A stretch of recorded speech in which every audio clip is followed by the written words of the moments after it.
Yo, what's up? Welcome back to another episode of the SWUS. It is Thanksgiving weekend, starting with one of the big games here. Eagles on the road in Baltimore. Let's do it. Welcome to the SWUS. The SWUS. SWUS. Hey, get the SWUS. All right, like I said, Philadelphia is on the road in Baltimore. The Ravens are laying 3 points at home here. Total sitting at 50.5. There are a couple 51s out there. So let's go ahead and get into the matchup. We'll start with the Eagles offense. As I'm sure you probably already know, this is an offense that wants to run the ball. On the season, they're first in rushing frequency, and if you flip over to this next graphic, you'll see they're pretty good at it. Second in yards per carry, sixth in success rate per rush, first in EPA, third in DVOA. This is going to be tough, though. They're matched up against Baltimore, who has one of the best run defenses in the NFL, maybe the best. First in yards per carry allowed, second in success rate per rush, second in EPA, eighth in DVOA. So something's got to give here. This Eagles offense wants to run the ball. They're one of the most dynamic rushing attacks in the league, but nobody has been able to run the ball in this Baltimore defense so far this year. Here's the battle right here. The Eagles' offensive line against the Ravens' defensive front. You see Philadelphia 9th in adjusted line yards, 5th in run blocking grade, 1st in yards before contact. Baltimore's defense 11th, 3rd, and 5th. So again, something has to give here. You got the Eagles' rushing attack, which looks unstoppable, against the Ravens' defensive front that looks unstoppable against the run. So something has to give here. I will say, if you plan on taking the 3 with Philadelphia here, you like the fact that this Ravens defense is not 100% right now. We do not know the status of Roquan Smith. He didn't play in last week's game. He's listed as questionable. I'm recording this on Tuesday, so by the time you're watching this, maybe we have some more information, but at the time of recording, we don't know. He's listed as questionable. Michael Pierce is still out at nose tackle. I will say, though, Travis Jones, they've also got Brent Urban. They've got pieces on the defensive line, so maybe Michael Pierce being out, not the hugest factor, but they need Roquan Smith out there because we saw J.K. Dobbins running the ball on this Baltimore defense, which is something we hadn't seen all year. So if the Ravens plan on stopping Saquon Barkley in this Eagles rushing attack, got to have Roquan Smith back on the field for this one. Look at this graphic here. This is the last 6 games for both of these units. Philadelphia averaging 5.7 yards per carry as a team, over 233 rushing yards per game. Baltimore's defense in their last 6 games, 3.9 yards per carry, 97.5 rushing yards allowed per game. So again, I keep repeating this, something has to give here. I personally think if you're looking at this graphic and you look at the Eagles' opponents, not a ton of elite run defenses in there. I'm not saying they've played nobody in terms of defensive fronts, but the Giants, bad run defense. The Bengals have actually been playing better defense against the run, but we know that's not a great defense. Jacksonville, a decent run defense, but they're kind of underperforming. Cowboys, bad run defense. Commanders, bad run defense. Rams have been playing some solid defense against the run. So again, I'm not saying they've played nobody in terms of defensive fronts, but they are racking up a lot of elite-looking rushing stats against maybe not the best competition. But at the same time, you can kind of make the same point for Baltimore's defense. I mean, Cincinnati can't run the ball. Pittsburgh, not a very efficient rushing attack. Chargers, not an efficient rushing attack. Cleveland can't run the ball. Tampa Bay can run it. Denver can run it a little. So you kind of can make the same point about the Ravens defense, but I think as a whole, you can question the strength of schedule when it comes to this Eagles team. So I definitely think as long as Roquan Smith is on the field for Baltimore, that this defensive front, this run defense will be a bit of a wake-up call for Philadelphia, who's kind of just been handing the ball off and having no problems running it. I don't think that'll be the case here in Baltimore. So as long as Roquan Smith is on the field, I think the Ravens' run defense is going to be a wake-up call for Philadelphia. Now, what about the matchup for Jalen Hurts? Now, when it comes to the Ravens' pass rush, I mentioned this last week. This is actually a screenshot from the video I posted for the Ravens-Chargers game last week. The Ravens' pass rush did seem to be coming around. In weeks 1 through 8, they were 19th in pressure rate. In weeks 9 through 11, they were 4th. So the Ravens' pass rush does seem to be trending in the right direction. But then last week against the Chargers, they didn't really generate a ton of pressure on Justin Herbert. He was pressured on just 31.1% of his dropbacks, the 19th most pressured quarterback in the NFL last week. So the Ravens' pass rush does seem to be trending in the right direction. I still wouldn't call it a pass rush that I personally trust. And the reason this is important, Jalen Hurts, just like Lamar Jackson actually, holds onto the ball for a while. An average of 2.9 seconds before he throws the ball. That's the second longest in the NFL, second only to Lamar Jackson. So we've talked about it, how Lamar Jackson holds onto the ball forever. Well, Jalen Hurts also holds onto the ball forever. So this Ravens pass rush, that's something we need to look at. And I think we have enough of a sample size here to know what this Ravens pass rush is. It's not a bad pass rush, but Average, slightly above average. On the season, they're 17th in pressure rate, 12th in adjusted sack rate. Maybe they're slightly better than that because, like I said, if you take the last handful of games, they've been slightly better. So maybe they're slightly above average pass rush. But this is huge because Jalen Hurts has some significant splits. When given a clean pocket, he's one of the best quarterbacks in the NFL. When pressured, not so much. 5.4 yards per attempt, that's 29th in the NFL. 5.9% turnover-worthy play rate, that's 32nd in the NFL. 20.3% pressure to sack rate, that's 23rd in the NFL. So when you put pressure on Jalen Hurts, he puts the ball in harm's way, turnover-worthy play rate, doesn't get the ball downfield, and he takes a decent amount of sacks. So the fact that the Ravens don't have the best pass rush isn't exactly something I love. We just talked about how Baltimore was struggling to get pressure on Justin Herbert, so why don't we compare the Chargers offensive line and the Eagles offensive line, and the Eagles actually much better. On the season, the Chargers are 12th in seconds to pressure allowed. Eagles are 4th. So the Ravens were struggling to get to Justin Herbert against the Chargers offensive line. How are they going to get to Jalen Hurts with the Eagles offensive line? I will say, though, Justin Herbert gets rid of the ball a lot quicker than Jalen Hurts does. So maybe they're able to generate some pressure based on the fact that Hurts holds on to the ball. But as a whole, I mean, the Eagles should be able to give Jalen Hurts some clean pockets to throw from. Also, this is an Eagles offense that gets Devontae Smith. Well, actually, we don't know for sure if they're getting Devontae Smith back. Let me rephrase. This is an Eagles offense that might be getting Devontae Smith back. Obviously, that's a huge downfield threat. We don't know that for certain, but the rest of the Eagles offense is completely healthy, including all 5 pieces of the offensive line. So at this point in the handicap, you're probably thinking Jalen Hurts is about to cook on this Ravens secondary. The Ravens struggle to generate pressure. He should have clean pockets. He's got great numbers when given a clean pocket. I get why you would think that. That being said, if you plan on betting the Ravens here, I do have a few things for you. First of all, this Ravens pass defense has been terrible this year. We know that. They are, however, playing much better defense in that department as of late. Through their first 8 games, they were allowing over 311 passing yards per game, 8.1 yards per attempt, an average opponent pass rating over 102, 53.1% success rate per dropback. It was looking like the Ravens might have one of the worst pass defenses in the entire NFL.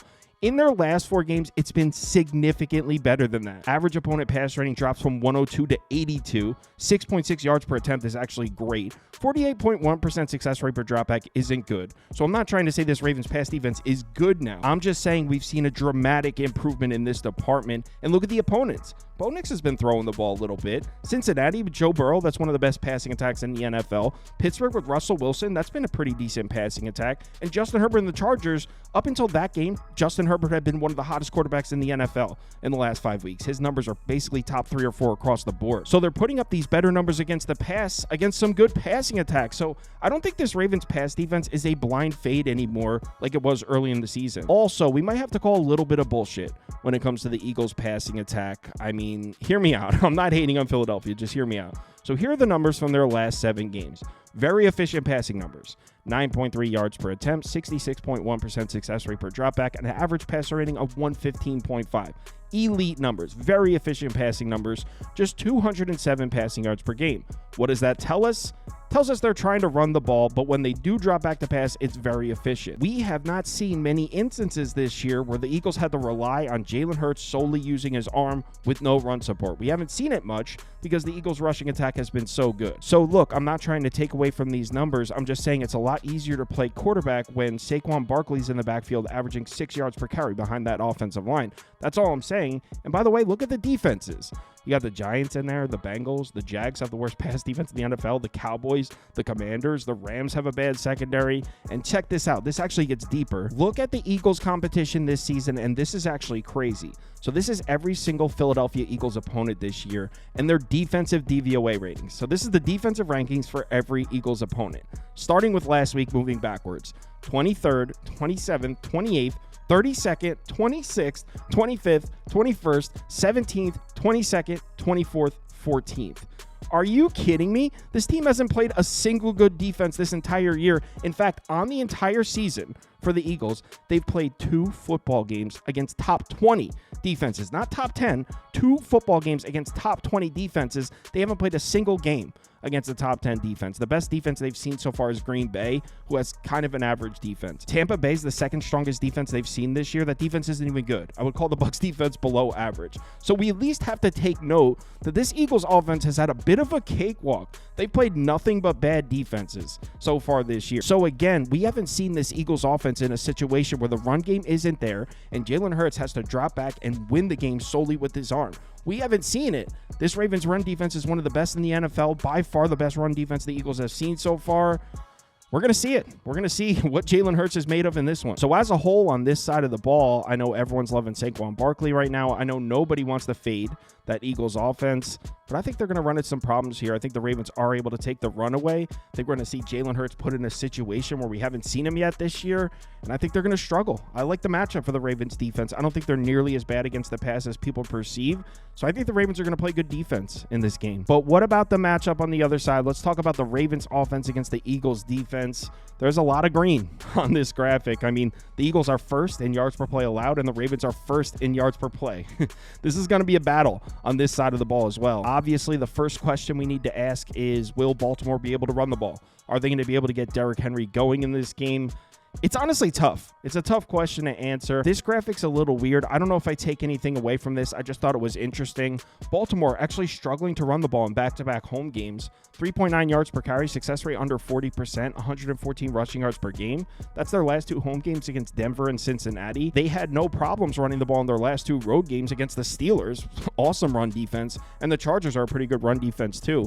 For whatever reason, their last two home games weren't really able to get the run going. Now they're back at home against an Eagles defensive front that is not a joke. This is not an easy defense to run the football on. I know the Rams averaged 5.1 yards per carry last week against the Eagles, but I mean, the Eagles' game plan was clearly to stop Matt Stafford and those receivers. I mean, they only had 92 rushing yards in the game, so I'm not really taking away much from that. Look at the 6 games before that. 3.7 yards per carry, 81 rushing yards allowed per game, 31% success rate per rush. This has been an elite run defense against a Ravens offense that wants to run the football. And we also need to point out that this is an Eagles defense that's now missing Brandon Graham. Now, you might be thinking, well, Kyle, he's an edge rusher. He's actually one of their highest rated run defenders this year. He was just placed on IR. They're not going to have Brandon Graham in this game. Now, this Eagles defense is still deep. I'm not saying this makes them a bad run defense. I'm just saying we have to point out they are missing an important piece in this game. So do I think Baltimore is able to run the ball in this game? Do I think Derrick Henry is going to be able to get it going? I honestly think the answer to that might be no. I know everyone's looking at this matchup, Saquon Barkley versus Derrick Henry, the league's two leading rushers. They're expecting an RB battle here. I think both teams are going to struggle to run the ball, honestly. So that means it comes down to the matchup for Lamar Jackson. Well, obviously, just like Jalen Hurts, we already mentioned Lamar Jackson's a guy who holds on to the football a long time. So why don't we start by looking at the Eagles pass rush? I was talking about this last week. The Eagles pass rush definitely trending in the right direction. They will be without Brandon Graham, which is huge. But still, in weeks 1 through 6, they were 19th in time to pressure. Since then, they're 7th. So we're looking at a decent enough sample size to call this Eagles pass rush top 10. This is probably a top 10 pass rush, which could be a problem for Lamar Jackson because, as I said, holds on to the ball longer than any other quarterback in the NFL, 2.91 seconds on average. So the Eagles pass rush could be a problem here for the Ravens. Something else that's concerning for the Ravens, nobody has been throwing the ball on the Eagles. In their last 7 games, they're allowing 5.4 yards per pass attempt, an average opponent pass rating of 74, 168 passing yards allowed per game. This Eagles defense has been elite against the pass. We're talking about 7 games. That's a large sample size. The thing with that is, and it's kind of the same thing I was saying about the Eagles offense, strength of schedule. We just looked at the Eagles numbers against the pass in their last 7 games. Not a ton of elite passing attacks in there. And if we isolate it to just the Eagles games against good passing attacks, against passing attacks in the top 16, so this is top half passing attacks, 252.7 passing yards allowed per game, 7 yards per attempt, 54.1% success rate per dropback, and an average opponent pass rating of 94.8. So you can definitely throw the ball on this Eagles defense. It's a good pass defense, but it's not nearly as elite as some of their numbers look. They played a lot of bad offense. They played a lot of bad teams, this Eagles team. So I kind of like that for Lamar Jackson because we know this Ravens offense is most certainly not a bad offense. In fact, it's probably the best offense in the NFL. So just like I was saying about the Ravens defense, their run defense could be a wake-up call for Philadelphia. That being said, I'm a little concerned about this right here. If you remember, Monday Night Football, Ravens-Chargers, I said I like the matchup for Lamar Jackson. Why? Because the Chargers limit short passes. That's the strength of the Chargers defense is they're elite against the short pass. The Eagles are the exact opposite. They've been the best defense in the NFL defending the deep pass and 4th in DVOA against the intermediate pass. Why is that concerning? Because that's what Lamar Jackson throws. To move the ball in this Eagles defense, you have to take those underneath throws. You have to take those short passes. Lamar Jackson doesn't take those. He doesn't throw many short passes at all towards the bottom of the NFL. So I really don't like that matchup at all for Lamar Jackson. He loves to throw the ball downfield. 14% of his pass attempts are considered deep passes. 23% of his pass attempts are considered intermediate passes. Plays directly into the strength of this Eagles pass defense. 64.3% of the Eagles defensive snaps this year are in cover 3, cover 4, or cover 6, which confirms what we were just looking at. This team sits back in coverage, kind of like Green Bay does. They sit back in coverage. They give you the underneath throws, and that's just a terrible matchup for Lamar Jackson. So I think this Eagles defense is equipped to give this high-powered Ravens offense some problems. Kind of like the matchup for both defenses here, which is why when it comes to placing a bet, I know this sounds crazy to take an under in a game between these two teams. I played the under. It's all the way up at 51. I think we're going to see these two defenses play really well. People are going to hate this one. Give me the under at 51. If you force me to pick a side, I'd probably lean towards Baltimore at the -3. If it's 3 or less, I'd lean towards Baltimore, but I feel more comfortable on the under. Under 51. Live shows, 4 p.m. Actually, the live shows this week will be in the morning because of the Thanksgiving. Thursday, Friday, Saturday, Sunday will be all morning streams. If you're able to make it, love to see you in the comments. Let's have ourselves a great weekend. Please remember to bet responsibly. Hit me up in the Discord if you need me.